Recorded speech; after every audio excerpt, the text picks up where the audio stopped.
Hi, and welcome to Diversity in the Community. I am so excited to have a friend with me. The first time I saw this young lady, she was dancing, and I was like, who is that? And then the next time I saw her, a coincidence or whatever it was, I saw her at the Windsor Art Center, and we were at a program. And I talked to her about it. I said, would you be interested in coming to one of our writers groups? And then I went to see her at, I think it was the Mark Twain House? I heard her do a monologue, and I was so impressed. So I want to introduce you to a friend of mine. She's a part of our group, the Journey Writers, and she's an exceptional writer. She's a yoga instructor. It's just so much I can say to her. Beth Gibbs, welcome to the program. Thank you, Theresa. I'm delighted to be here. Oh, I'm so happy to see you. Does that bring back some memories? Oh, about? Yes. Yeah. Oh, yes. I've forgotten about the Mark Twain House. I remember that. Yes, and I was so excited because I was able to sit on the front row because I was your guest. Yes. Yes. So Beth, I am so excited to have you here. I have learned so much from you and your writing. Oh, thank you. Because I had just started to write, and since you came into the group, I just learned a lot from you. So I just thank you for being here. And I'm just going to do another little intro of you. It said Beth Gibbs has over 20 years of experience teaching and mentoring hundreds of yoga students, teachers, therapists from all over the world. And you also, with our manager, Jenny, you were her yoga teacher, right? Yes. Yes. All right. Yep. Okay, so I read your book. We have a book that's called Enlighten Up, and a children's book. How is it? Oogie Boogie. We're going to discuss both of those today. So please, Beth, let me stop talking, and I want you to tell us information you want to share, and then I'll ask you a few more questions. Okay. Well, I guess I could start with why do I write? And I think the first thing, because there was a question on Facebook a couple days ago that said, when did you start writing? And I thought, and I said, maybe it was about when I was 9 years old, 8 or 9 years old, and I remember writing this funny little poem because we had done a dental program in elementary school, and it was up and down, that's how my toothbrush goes to town, cleaning my white horses, gleaming clean to keep my teeth from turning green. And you still remember it? I think that was the first thing I wrote. And then after that, it was another little sci-fi line or two, and then another little poem, and that started it, and I just kept writing little things and sticking them in folders. Mm-hmm. Then when early in my career, I was working for NBC Channel 30, and I was writing television programs and formatting television programs, and then John Allen, North End Agents, asked me to write a column in his newspaper. Okay. So for a couple of years, I wrote a column called Inner City Freeway, and it was mostly nonfiction. So at that point, I was writing mostly nonfiction, all of these columns and papers and things like that, and lectures and whatever. And I can't remember exactly but I had all these notes, these fiction notes of things that were in my head. And then it really kicked in hard after I had an emergency surgery, and I was home for like 4 months, basically told do nothing but rest. And I can't rest. Right. So I pulled out some of these files and I started writing fiction. And the first thing I wrote was a novel, still unpublished, called Mariposa, The Lateral Drift of Mariposa Jones. And it was about a woman going through a midlife crisis that got kicked off by menopause. And it was about her family and how she came into herself and how she discovered her real heritage. And it was just a whole long thing. And I've been mining that for other short stories and things. Then I got interested in yoga because I found that it really helped me with the recovery. And I was just really connected to it because I found out it wasn't, because I've always liked to move. You knew that when you saw me dance. Right. But I found that it was more than just physical exercise. And I'll give you an example. In my life, if something goes wrong with my car, That's an immediate trigger for anxiety and panic. If my car don't start to get me where I need to be on time, I freak. So one night after yoga class, I come out and I look in my pocket for my keys. They weren't there. They were in the ignition. Turned around, found a couple of kids that were still hanging around outside after the class. They called the police. The police came over. They did their little thingy, the old-fashioned way, that little thingy that opens the door. I got in, turned the ignition on. I was halfway out of the parking lot, and I thought, I didn't panic. There was no anxiety in my body at all. I said, what? And you attribute that to yoga? It was. That was the only thing that was different. And so over the years, I went through yoga training. That's how I became a yoga teacher. And I found out that it absolutely reduces the stress I'm feeling from whatever's going on in my life. And I can respond instead of react. Because, if something happens to you, like with the car thing, react. Like, and you start fussing. Once you kind of get your system calmed down, it's like, oh, this is what is happening. How am I now going to respond? So it was that very sharp difference.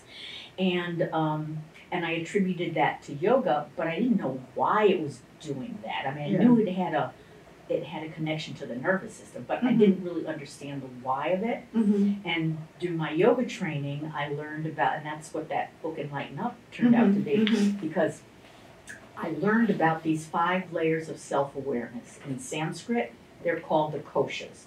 And they come from an Indian text that is at least 3,000 years old. Wow. So it goes far back. It's not something somebody made up. And so I learned about it. And when my teacher told me about it, I was like, oh, that's interesting. But I didn't get it. And and I said, how? I can't teach this in my classes until I get it in my body. And it took 9 months, about the same length of time it takes to have a baby. So that's how the idea went from here to the body. And then it was like, oh, okay.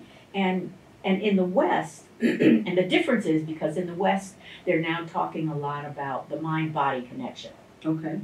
How your thoughts affect your body, what your body does affects your mind. That's absolutely true, and it's wonderful. But what this model does, it takes you deeper than mind-body, because it says you have 5 layers. You have your physical body. Most people are truly connected to the physical body. Because it's up front, close, and personal, 5 senses.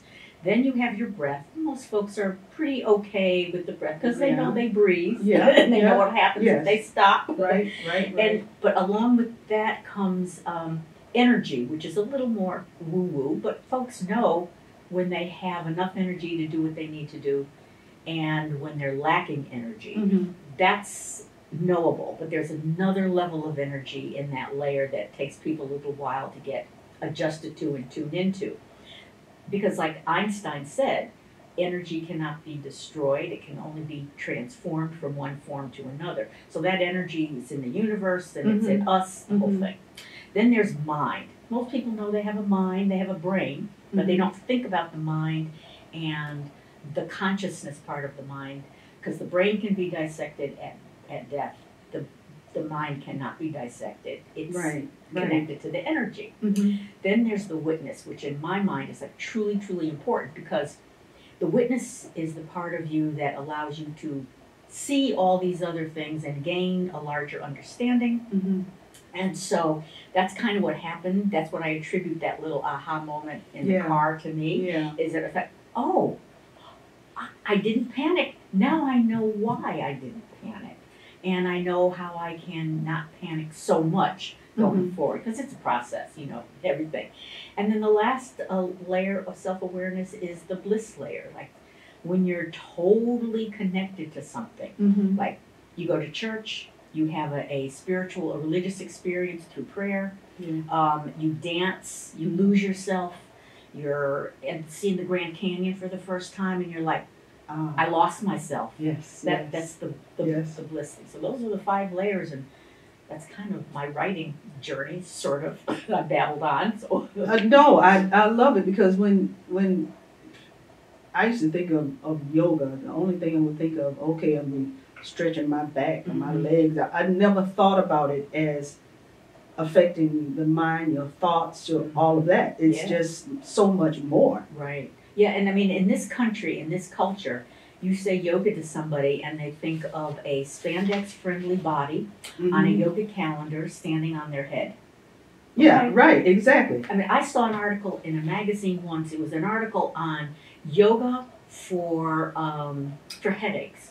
Those really severe headaches, and I can't think of the name right now. You know how migraines. Thank you. Yoga for migraines. And you know what the picture was? What? This dude, legs were crossed, balancing on one toe with the other leg behind his head. Now, if you had a migraine headache, would you read that article? Probably not. No. I know, that just frustrates me because, yoga is like it's more than, to me, it's a way of life. It's just simply a way of life. And most of yoga, when you take it seriously, it's off the mat. You know, being on the mat is fun and fine, and you're with a group of people and you're, experiencing the exercises together. But the best part is off the mat. Wow. And the reason I wrote that book is because I learned about the model, but I wanted to study it more. So I tried to find other books about it. And the books I only found one really solid book written by B.K.S. Iyengar, who is a yoga icon. He's passed now. But it was all in Sanskrit words and yoga philosophical terms that said people aren't going to be able to dig this. I found a couple of pamphlets, same thing. I said, so if I want to really help people with this concept, then I need to write a book that people can read and understand in plain English. Exactly. Yeah. Exactly. I know one part of I read, I think it was about, I read most of it, but it was, I always have this thing about, I need to throw things away. I got so much stuff in my house, I need to throw away, blah, blah, blah. And that piece helped me, because when I was staying in the apartment in Windsor Station, I was like, every day I'm going to get up, every week and try to get rid of something. Try to take something to Goodwill or whatever. And I got that because I was complaining about it. I got too much stuff and all that, but I was complaining about it. And it just was as simple as that. Right. But that was a part of that book. Yeah. It's just so many little clues and lessons that's in here, Yeah. And the whole thing with stuff, because that was the title of that chapter, was like, it's not how much you have, it's how attached are you to what you have. And if you can separate what you're attached to and why, what you're not attached to and why, because the why is the big thing, then you can let stuff go and keep what's important to you. Exactly. I started looking through it and why do I need this? What? And I started looking at stuff like that. And I'm like, I really don't need this. So I started loading up my car with all the, and then some stuff you haven't even worn for years and you're still pushing it back in the closet. That that was one of the ones that really stood out. And then there was another thing too. You even talked about yoga as far as helping people. People will have stomach problems, constipation, even things like that. Yoga can help. It was just so much in this book. I just can't tell it all. Remember what yoga therapy does not like to do or does not recommend is prescribing and saying, like a doctor will say, take 2 aspirin and call me in the morning. And a yoga teacher could say, well, do a back bend and call me in the morning. But no, this is a suggestion. Exactly. And try it. And that particular one exercise you're talking about that helps with occasional constipation, which is different from chronic constipation. Right. The chair yoga classes I teach the seniors, they tell me all the time that it works. But that's a wonderful, we kind of laugh or joke about that kind of thing. But how many people does that affect? Yeah. Digestion's huge. Anytime you have an illness, what yoga says, start with how you digest. What are you digesting in terms of food? And what are you digesting in terms of experience? Right. Because they're connected. Yeah. Wonderful. Yeah. So I was going to ask, I have a few questions. How has the public, I've seen a lot of people write little things about you, but in general, how has the public responded? to the book? Positivism, and one, probably the thing that I got the most response on was the chapter in there titled Bitchcraft, which is about being sassy and assertive and authentic. And the title came from, I was having lunch with my son. I was going to call that The Bitch Has a Voice, because I saw these books by Kathy Hanauer, which were in the library, which I loved. The first one was The Bitch in the House, and the second was The Bitch is Back. I just loved them because it was all about women standing up for themselves and finding their place in the world and being okay with it. And my son looked at me after I was describing it. He said, "Well, why don't you call it Bitchcraft? It's a skill, isn't it?" Whoa! Son, thank you. So I've gotten a lot of response on that, so much so that I've decided to expand that into a book. So that might come out next year. But yeah. And I don't think I've had any negative responses. I was expecting several, but I haven't gotten any. So I'm hoping it's because my sense of humor shines through. Yes, you do have a sense of humor. I love it. Now, have you found that most of your readers are into yoga? No, it's just like all over the place. It's a mix, and I did not write it for the yoga community. Right. I wrote it for mainstream. So I've had people who are into yoga and people who never stepped their foot on a yoga mat pick it up because it's like me. Yes.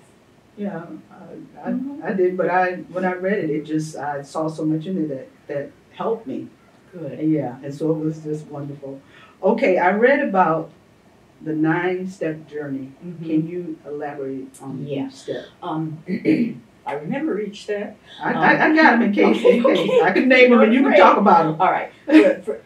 First is with the physical body, you need to become aware of the sensations in your physical body. Like, for instance, if you all of a sudden know that you're constipated, what does that feel like in your body? Or if you are experiencing, let's say, severe stress about something that's happening to you in your life, where do you feel that in your body and what does it feel like? Because that's almost the first thing you need to start with, because the body being what we're most attached to. How is what I'm going through reflecting in my body? Is there a part that hurts? Is there a part that feels open and free? Is there a part that feels blocked? Do I have pain? Do I have discomfort? You have to tune into the body first, becoming aware of the body. Then with the breath, it's becoming aware. It's really important to know how you breathe. Because a lot of people don't even understand how they're breathing because they don't have to think about, now I inhale, now I exhale. It's just automatic. But if you don't know what your breathing pattern is, you can't change it or manage it. And managing how you breathe especially when you're in a stressful situation, is really, really important.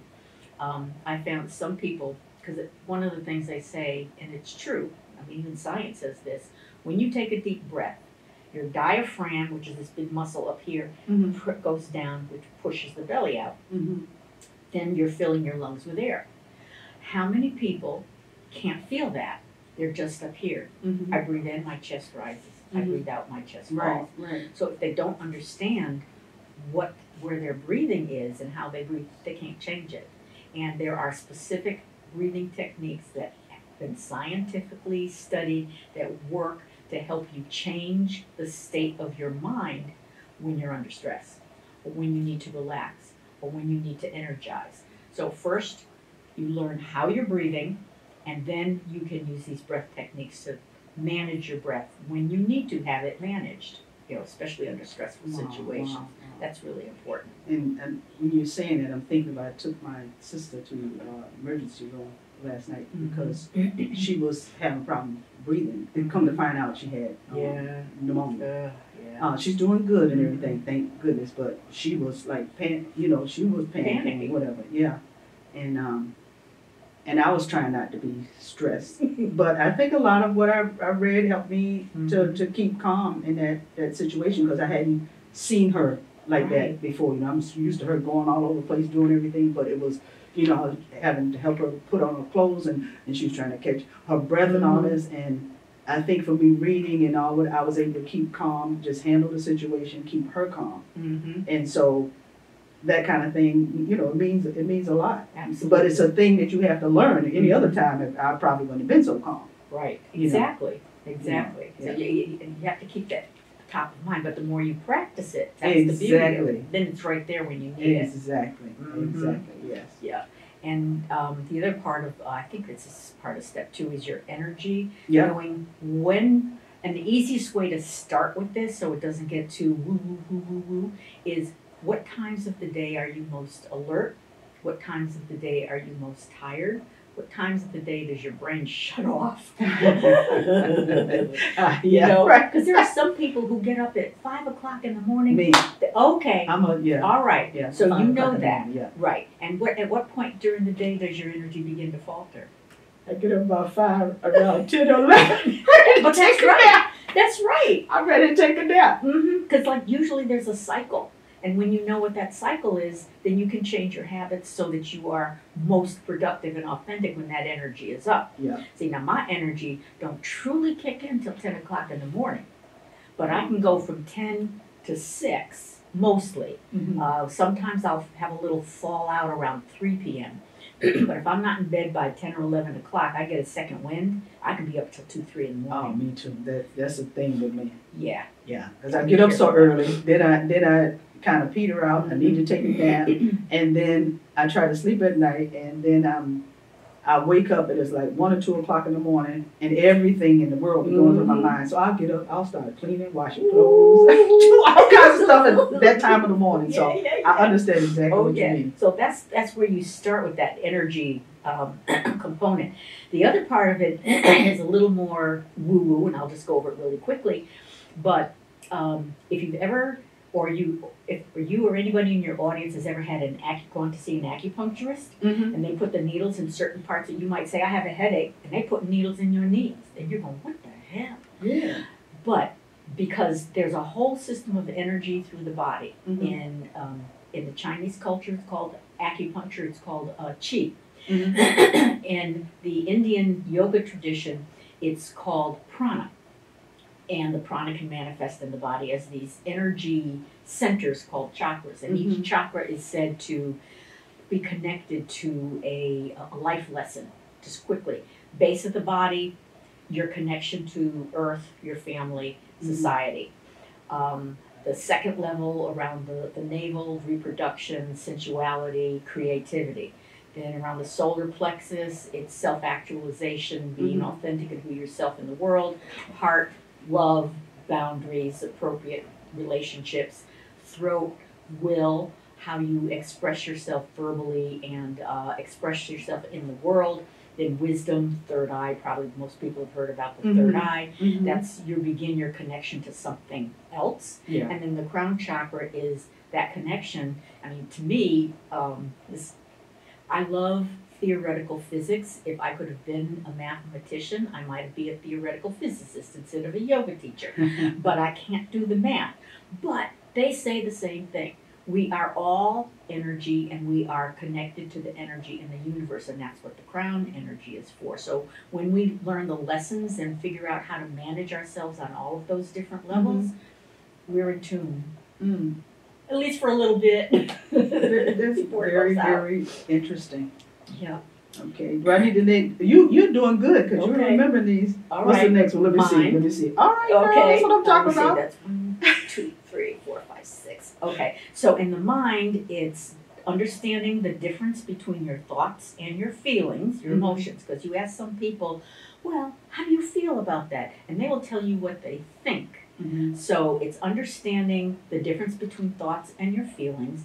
It's really tuning into what you're believing and why you believe what you believe, and understanding where those beliefs and those habits come from. Okay. And then going on to the witness, this is the big one, because you can have a habit, and if you don't know why you have that habit, you can't change it.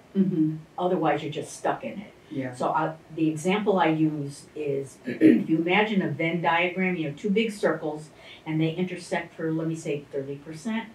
And so many of us have this idea that we're not enough, that we're fake at what we do, and if people knew who we really were, they wouldn't like us, whatever, whatever. So if you have that feeling that I'm not enough, you can self-sabotage yourself, maybe move more towards addiction or neuroticism or something because you just feel like I'm not enough, so why even bother trying? So on the witness, because the mind and the witness are interconnected, that's like the brain and mind consciousness. So the witness, already, that's the part of you that's connected to this larger whatever, however you want to call it. Some people call it God, some people call it consciousness, unity consciousness, whatever you want to call it, it's fine, it's the same thing. The witness says, I see that you believe this. It's a lie. I know you might have picked that up from how people treated you in the world. It's a lie, and I'm going to do my best to send that message through that part of that Venn diagram that's intersected, and I hope the hell you pick up the message. So if you pick up that message, you know, if you watch the Oprah show in the old days, she talked about those aha moments. It could be an aha moment. It's like, oh, I know why. I know why I think I'm not enough. I think that because when I was growing up, I was always criticized for X, Y, or Z. And I never matched up to what people said I should be. But I'm okay. So I need to change that. So it's the connection between the mind knowing the what of what's going on and then figuring out the why of what's going on. And then you can either make a change or say, yeah, I understand that, but I ain't gonna change. Then you have to be able to accept the consequences. Or in some cases, no change is possible. I mean, if you have a chronic condition that's terminal, you can't change that. But you can use this information to be at peace and accept what's happening in your life. Yeah. So that's that. And then the last piece is the bliss. Now that can get really mystical, but I like to keep it real practical and simple.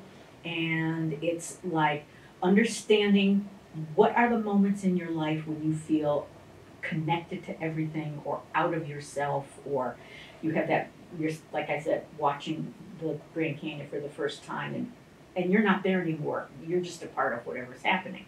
So recognizing what is bliss. Then what do you do after that? Because you're not going to stay there. You know, we take little mini vacations in bliss, but once we've experienced it, we know that it's there and it's real. Then we have to bring it back into our life. And what do we do with it? Well, we can start being grateful for the things in our lives, the small things, the fact that the car starts, the fact that you wake up breathing and vertical and ventilating, the fact that you have decent health, as optimal health, as best the health as you can be, that you got food in your refrigerator and a roof over your head. Yes. And then you can take it to the bigger things of making right choices about jobs or positions to take or groups to join or relationships to be in. And then the bigger thing is, how are you going to share that? How are you going to give back? Because that's really important. How are you going to give back? What are you going to do to help other people in some kind of way? So yeah. I think my bliss moments have been discovering, of course, you know how I feel about what God meant in my life. That's a big thing. Bliss, the next one is my children and my grandbabies. Oh yes, we know about your grandbabies. When I talk about the miracle grandbabies, that when I see them, my one of them just started preschool, and when I see them, when they come to my house, first thing they do is come through the door. They take off their little shoes because they know I got the carpet in there. And they, grandma, can we do this? Can we play with it? It just like, it does something to me that I cannot explain. When I see my son, he's now, Lord, forget my kid's age, he's turned 40. But when he comes to the door, he's got the biggest grin on his face. Bliss for me. When I see my daughter and my son-in-law, come through, and my son-in-law too got this big old smile, and see my daughter smiling, that's bliss for me. Absolutely. Family, being able to even though the situation was with my sister, but able to be able to be there and calm her down. You know, people may not think of that as being bliss, but it was for me when I went back to see her today. And she's like, "Oh, thank you so much, baby sister." She called me baby sis. Just walking in. And then I have a group of friends that we call us prayer partners, and we've been friends for like 30-something years. And when I see them in person and just touch them, that's bliss for me. Yeah. When we come to the journey writers and we write and we all laugh and it's so many different little areas of bliss. So that one like really kind of hits me in all kinds of directions. Absolutely, and you know, figuring out having an attitude of gratitude will help you figure out what your bliss is. Oh God, yes, absolutely. And like you said, giving back. Sometimes I'll just give something to somebody just because it moves on my heart, and that gives me. And they'll be like, you know, the surprise of when I give it to them or whatever. It could be something little, whatever. That gives me such satisfaction. I guess satisfaction and bliss would be kind of called the same thing. Yeah. There are different shades. There's all kinds of shades of everything. Bliss having you here on having you here in the program with me and thinking about, you know, the first time I saw you and thinking about now the years, the connections and the years that gone by, and there's just so much. So let me stop. Okay. Oh, okay. What was the next thing you had? Or did we talk about? Oh, I think I got through most of the 9 steps.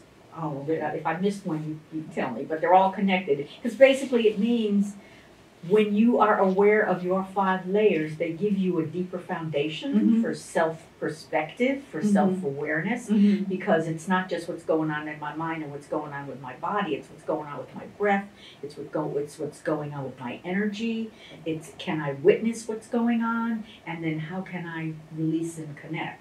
Right. And even kids can do that, because when I wrote my children's book, I was going to ask you about that day. These kids, they were all City of Hartford kids. From ages 5 to 12. We taught yoga to every single one of them. And then at the end of the camp season, because it was through Camp Current, where I used to work, and we'd ask them to write, give us a little feedback. And one little kid named Chris said, "Oh, when I'm in yoga class, I feel like I'm in the universe." Wow. What? Wow. And another little girl said, "I like coming to yoga because it's peaceful. It's the only place in my life where I experience peace." Wow. You know, rip your heart out kind of stuff. Wow. But kids get it. Yeah. Yeah. And the book Oogie Boogie the Elephant Yogi came out because in 1999 I started the yoga program at Camp Current. It's still going on, which I'm pleased about. And my foundation, my fund at the Harvard Foundation for Public Giving funds it, which I'm so grateful for that I'm able to do that. And I hired a couple of teachers, and we would start teaching the kids some basic yoga things. And then they would tell us what they felt like and how it affected them. And I'm thinking, listen to these stories. These are real kids telling us real stories, and they're connecting what they're learning in the class with how they're feeling. And I said, I think I'm going to put some of these stories in a book. Some of the stories in the book are true stories, and some of them are made up, but they came from the kids. If it hadn't been for the kids, and I guess the first real inspiration I got, I was teaching this little class of kids. It was in school, and one little girl she just wouldn't pay attention, and I said to her, you know, let me ask you a question. I said, why are you coming to yoga class? Because you don't have to be here. There are other programs in the school that if you're more interested in, you could do that. So I don't understand why you're coming to class, because it doesn't seem to me like you're having the ability to pay attention. She said to me, well, miss, when I'm home and I feel bad, I sit on my bed and go, and I feel better. Wow. And I thought, oh man. So these kids are taking what they're learning in class. They're applying it to their lives to solve little problems. I said, that's the whole point. So I started with Oogie Boogie, and then I followed up with Lighten Up. Oh my goodness. I was going to write you. Why did you? I was going to ask you. Mhm. Why did you write the children's book? Yeah, that's why, because I was working with kids, and I was a yoga teacher, and I said, if you get the kids young and you give them these tools when they're still in school, it'll help them be better adults. And don't we need better adults, better functioning adults in this world? Yes, we So do. cross fingers. Yes, yes, we do. Mm-hmm. And I also was going to ask. I guess you already answered that. What was the inspiration? That little That girl. was it. Yeah, okay. That little girl. And then some of the other feedback that we got from the kids. And then another situation occurred. There was a little boy who's somewhere on the autism spectrum. I don't know where, because we don't worry about that. But he was having a really hard time. And finally, one of the counselors, who was very tuned in, because we have little assistants in class, she took him aside and asked him a couple of questions. I kind of saw this out the corner of my eye. She said, draw it in the book. She gave a piece of paper and she said, draw out the problem. So he drew out the problem, and then he came back to class and he was fine. Wow.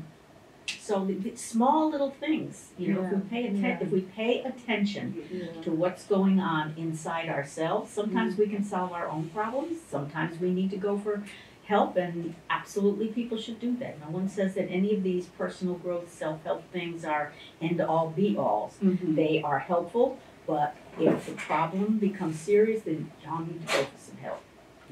Yeah. Oh, wonderful. I was going to ask, and I have here, was your publishing journey different than that for the children's book? Different than yes. I did what they tell you to do. They say, try to find an agent, let the agent sell the book to the publisher, traditional publisher, and then get it published. They pay you, and then y'all might get some royalties from it.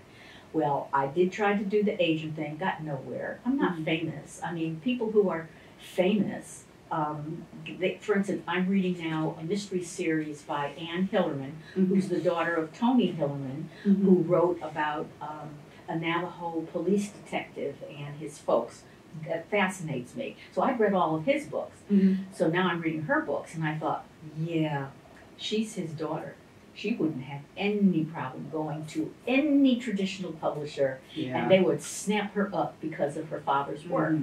I do not have that. I do not have thousands of followers on Facebook and Instagram. So people are like, yeah, that's nice, but nothing. So I had to self-publish.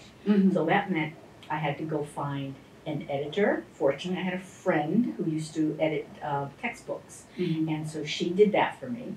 Then I went online to the International Children's Book Authors and Illustrators website, and I went from A to Z. It took me weeks to look for an illustrator.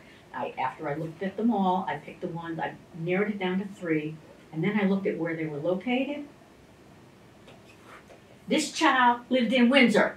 I called her up. I said, Sue, we need to have coffee. So we met at the tavern, and I hired her, and she did the illustrations for the book. Oh my goodness. Worldwide search, and end up with an illustrator in Windsor. Oh my goodness. Yes. And then she had a friend who formatted it for me, and then I found a company in Wisconsin, I think, 360 Digital, and they printed it. So that was the self-publishing journey. Yeah.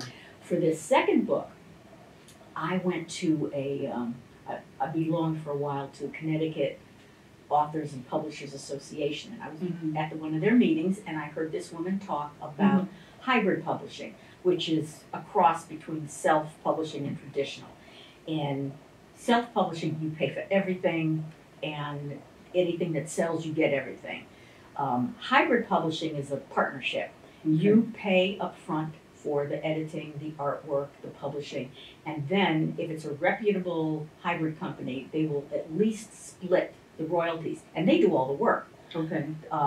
Publishing, distributing, managing the finances that come back in, everything. So I listened to this woman talk, and I was impressed. Emerald Blake Books. So I contacted her afterwards, had a nice chat, visited her website, and I belong to the Alliance of Independent Authors, which is worldwide, and they vet people.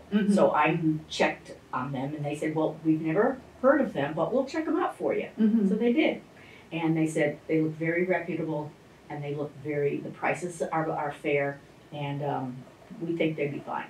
So I signed up, and they did Enlighten Up, and now they're doing my next book. So, yeah, so it's very different. I have not experienced traditional publishing. I don't know if I ever will, and quite frankly, I don't know if I even want to, because with traditional publishing, you lose all control. Yeah. With hybrid or with self, you keep control. The final decision on what it looks like, where the edits are, they're yours. You control that. Yeah, so that was a publishing journey. It's been very interesting. Well, you're very interesting, Miss Beth. I think I've gone through all my questions, but I always like to ask my guests if there's any message you want to give to your audience, something positive, because there's so much negative energy out here. So if you want to look in your camera and give a... Sure. I would suggest that one of the most important things that you can do for yourself, for the people around you, and for the world in general is to figure out what you need to do to manage yourself. I do not use the word control, because what are we in control of? We can manage ourselves, but sometimes control is out of our hands. But we can manage how we respond to anything that happens to us, from the most wonderful to the most awful. And I like to think of it as a wheel of life, if you can. Imagine just a big wheel. Half of the wheel is coated with, let's say, S-H-I-T. The other half of the wheel is coated with sugar. And that wheel of life, your life, my life, everybody's life, is a steady, steady, steady, steady, steady, steady turn. And if we live on the rim of that life, when the S-H-I-T comes up, we got to deal with it. When the S-U-G-A-R, when the sugar comes up, we deal with it. But we just go round and round and round from one thing to the other. But if we use our self-awareness, which I describe as the 5 layers of self-awareness, body, breath, energy, mind, witness, and bliss, so that wheel has 5 spokes, we find one we want to slide down to the center. And from the center, the hub of that wheel, we get to look up. Oh, here comes the S-H-I-T. Oh, how am I going to respond? Oh, here comes the sugar. How am I going to respond? And so we can be concerned about what happens on the rim of our lives, but if we use our skills for self-awareness and self-growth, we don't have to be consumed by it. We can manage it just a little bit better. So that would be my suggestion. And just remember that everybody out there is, your basic job in life, from my perspective, is find clarity, contentment, and resilience in a very complicated world. Yes, very good message. Thank you so, Beth. Thank you so much for taking the time to be with me today. I already told you how I enjoyed your writing. I enjoyed when I went to see you speak. I enjoyed seeing you dance. Now I have to learn how to do the yoga piece. But I really appreciate you taking the time out of your day to come and be on Win TV today. And I thank you for the opportunity to spread the word. Yes, yes, yes. So there you have it.